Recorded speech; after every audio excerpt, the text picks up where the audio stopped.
We all find ourselves needing to do more with less, more stuff, less resources, less time, smaller budget. To make it through the day, we need to work smarter, not harder. It's easy to get caught in the trap of trying to perfectly squeeze everything onto your calendar, thinking that everything can get done if you just plan it right, or feeling that, maybe I can give up a few hours of sleep. Or maybe even better yet, how about let's do more multitasking? When faced with the reality of what we'd like to do and what's possible, I divide time management into four categories: volume, focus, mental energy, and perspective. They're all complementary and important ingredients into how we go about managing our time, and maybe even more importantly, our energy. Welcome back to another episode of Leading Beyond the Spreadsheet, the leadership podcast for analytically minded leaders who want to balance their technical expertise into embracing and excelling with the people part of work. I'm your host, Kris Liebau, owner of Action and Ease Coaching, coach and keynote speaker. In the last episode of this two-part series on time management, we focused on volume and how to triage and prioritize the sheer amount of work we face and applying risk-based ideas inspired by the START method of triage used in emergency medical situations and popular business tools like the Eisenhower matrix. That part one focused more on making decisions about what to focus on. Today, we look at how you go about doing that work with greater efficiency and effectiveness. So in part two, we're leaning into clarity and focus, managing mental energy, and the importance of perspective. If I drew a Venn diagram, you'll see that all of these things overlap. I break it out into these four categories to help provide additional insight as to which of these provides the biggest challenges and opportunities for you in how you go about your workday and how you work with your team. You may choose to go after one small little thing and grab some low-hanging fruit, or you might try to take a bigger bite.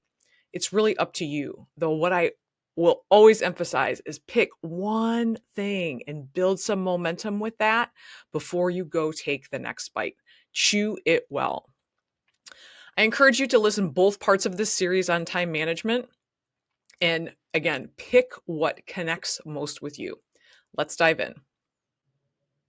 So let's start with focus. Maybe you're a bit more of a visionary type and you want to chase new ideas, and it pulls your focus away from the things that you really need to be working on. It impacts your overall effectiveness.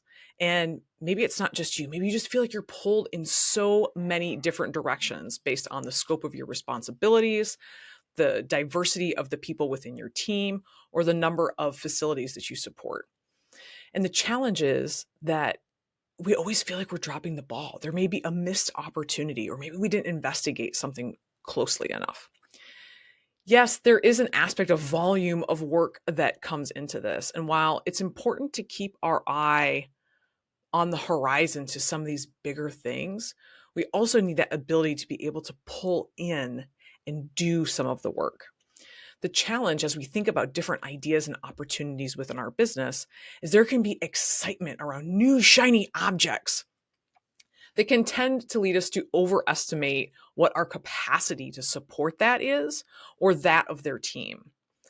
So when I talk about focus here, we're looking at scope. What are the important boundaries we need to get things done? And how is what we're doing related to the goals and objectives that we've set forth? So again, we're looking at managing shiny object syndrome, scope creep, and squirrel. It can be difficult to pick just one thing and move forward, right? We're juggling all these different balls in the air, and there's this fear that if we don't manage them all, that we're going to somehow drop something. Are you exhausted by the flavor of weak focus and initiatives that keep getting handed down to you? And ever feel like if you just pick something and stuck to it, you'd be that much farther ahead? That's what I'm talking about here. What is the most important thing for your organization to move forward? Yes, it's important to make adjustments, but there's a big difference when we shift from first gear to right and in a manual transmission, when we shift from first gear to second gear rather than big, swift changes that can feel like going from second into reverse. We're pulled in a lot of different directions, right? That gear grinding, right? How effectively we change in between that has a lot to do on our happiness, our momentum. We want to make sure that we're staying focused and coming back to priority tasks. It's one of the things that makes the difference between being busy and actually getting things done. It's also a heck of a lot more satisfying when you see progress on that one thing rather than just like little things creeping. Like if you're downloading something in multiple files and all the little bars are just going a tiny bit versus seeing them serially. This one is done. This one is done, right? It creates this momentum, this satisfaction. We know where we're going. We know what we're working on. How can you create some of that clarity and some of that focus for you and your team to make sure that all of your energy is pointing in the same directions? So, picking those priorities, making them clear, creating systems to support and stay focused, and allowing people, right, your colleagues and people that report to you, to ask when they feel like they're being pulled in a different direction, when they're getting a different message. Create that culture so that you can have the clarity of where you're going and trying to keep all of the all of the boats facing in that same direction. Switching over to mental clarity. No matter how much we manage our time, if we don't have the energy to do the work, it won't be done well or in a timely manner. So I'm talking about monotasking versus multitasking. How can we effectively use time blocking? How can we better shift between topics?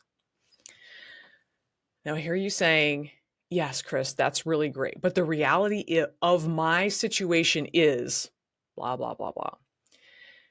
Here's the thing. You're listening to this podcast because what you're doing right now isn't working. So we need to find things, these different knobs that we're talking about through these 2 episodes, to figure out what's the most important thing to adjust. Now, we're talking about this mental energy aspect. We're focused to bounce between topics all day long, right? We do have some control, but we can't, perfectly segment our days. I understand the reality of that. We do have some control in how we shift and how we manage the constant flow of distractions and information that comes at us. It's easy to get scattered with notifications on your phone, computer, emails, texts. I know where you're at. You jump from meeting to meeting, none of which are related, may have to do with different facilities, customers, products. And then you also have that document that you were supposed to review that you've started about 5 different times. And each time you have to start from the beginning because you can never remember where you left off. It's mentally exhausting and you feel defeated and wish back you had those 2 or 3 hours that you've already sunk in on that document because you're still at zero. So here's a couple quick thoughts on managing some of these shifts and how to manage some of those distractions. As we're shifting from meeting to meeting, we talked about moving from that first gear to second gear, right? Sometimes it's not just about changing gears. It actually feels like we're getting out of that car and moving into a different one, right? We need a little bit of cool down and warm up in moving into those. Where are the opportunities to wrap meetings 5 minutes early or start things 5 minutes after the hour to create a break mentally, have an opportunity to wind down on some items, reset with intention, moving into that next conversation? There's also opportunities with just 2 or 3 minutes to leverage different mindfulness practices, have some meditation time, leverage that brain break. I talk to so many CEOs and leaders that want their staff to have intention and be present in meetings. In order to do that, we need to take these few minutes in order to wrap things up in our brain and move into intention and purpose in those next conversations. The other part about this shifting is, right, if we can just take care of shifting it all in actually booking focus time and making that non-negotiable. That contract, that document we were talking about, if you would have had a 2-hour block to sit down and look at that, you'd probably be done already rather than being at zero. We make a lot of different arguments as to why we can't do that, though when you really break it down, sometimes that becomes the only way we're effectively going to get through those things. The challenge is we feel guilty in doing that and taking 2 hours for us to work on the things that we need to work on. So I challenge you to block off some time to take care of that thing that you've been meaning to get to or that you've started multiple times. And during that time, turn off or limit notifications. Turn off your phone. Put your computer in focus mode. Turn off notifications. Sleep mode. Do not disturb. Stay out of your email. One of the things that I do, because for me, it's not just during the focus time, it's even switching tasks. I'm going from A to B, but it's not A to B. There's all these other little steps in between because I check an email here or I see a tab there. So I only check my email during certain periods of the day. I also have my internet browser set up so that it doesn't show me all of the shortcuts available, all my bookmarks on every tab. I have to open a new tab in order to see those. Those are all little distractions about the different projects we're working on, the different initiatives we have. So limiting those visual distractions as well can help us move more efficiently from A to B. The other part about taking the break in between those meetings is that your nervous system needs a break. When we're constantly jumping from one thing to the other, it's truly exhausting. So, how can you more smoothly transition from one to the other? How can you create some of those blocks that are really essential to have that focus time? And be smart about it. Are you an early morning focused person and you want to do stuff before people get into the office? Maybe you pick one day a week to come in early to do that without the distraction. Or maybe it's right staying late one night a week, right? This whole work-life balance side of stuff, right? Sometimes we need to go a little bit above and beyond, but we can't do it all the time. The other benefit of this, even if you're skeptical, go do it. Feel the energy that you have after you're able to actually show measurable progress on something. That energy is going to build momentum and fuel your energy to continue to move through everything that you need to do in your busy day. One of the challenges with all of this is because we have become so accustomed to this go, go, go. We're used to operating based on constant triage of our inbox throughout the day that we're looking to figure out what it is we're supposed to do next by things that are coming up. By having that focus that we talked about, that when we have a moment, rather than figuring out like, what is it that we need to do over here, we can have some of that focus and discipline to coming back to working on what that top priority is for the day or for the week. We can create pockets of time to do those triage things, to make the changes that we need. But when we're constantly doing it, we're not getting the traction that we need in order to move the needle forward on anything. The other part of this mental energy is that, yes, you do need a break, whether it's 2 minutes, a few times a day, a quick lap around the office, if you work from home, taking the dog around a block. Even NASCAR drivers take pit stops. Taking care of yourself physically and mentally is a part of your job, and it's a requirement for you in order to be able to operate at the high performance you are expecting of yourself and of your team. So, third topic for today, fourth overall, is perspective. And this is not about doing the work, it's about getting the perspective around the work.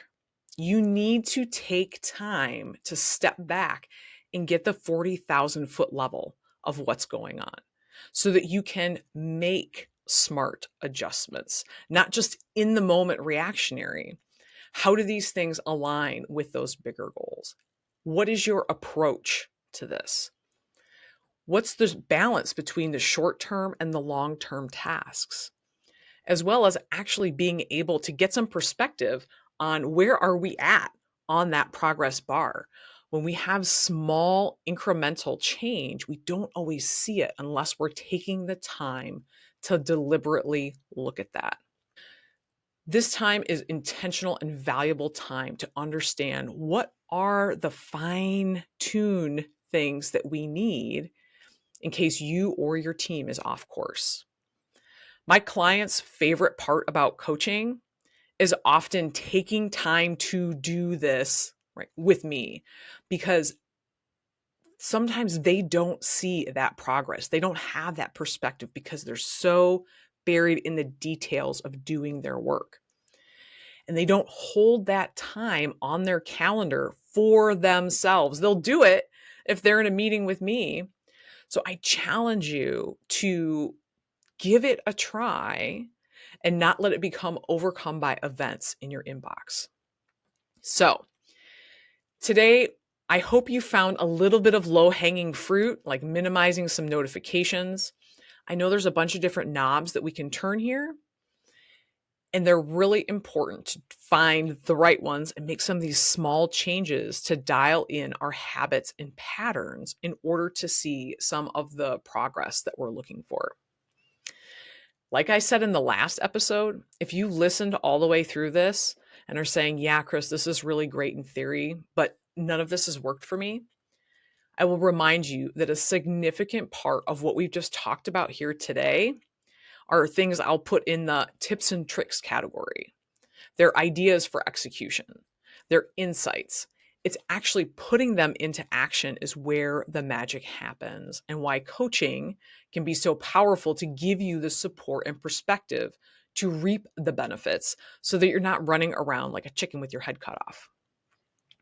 I hope you've connected with a few powerful insights and tips that you can put into practice even yet today. I know you have a good hold on the work that needs to be done, and that's the facts and data. It's how you go about doing it. The voice inside of your head, judging yourself, judging others, judging the situation that you're facing, that impact your performance and your well-being. You're human, so you probably have underlying patterns that impact the effectiveness of what we've talked about today and your ability to find the long-term gains. Those could be things related to patience with yourself and others, high expectations for yourself and others, the desire to please the people within your organization and those above you. Sometimes it's this part that's the invisible force that makes things feel difficult, and it adds layers of complexity to the work that we need to do. And it has you giving up on trying or sticking with something new because it's that mental part that makes it feel hard. If you're ready to take a closer look at the challenges you and your team are facing to find the real issues to drive real lasting results, visit actionandeasecoaching.com to schedule a free half-hour discovery call today. We'll see you next time.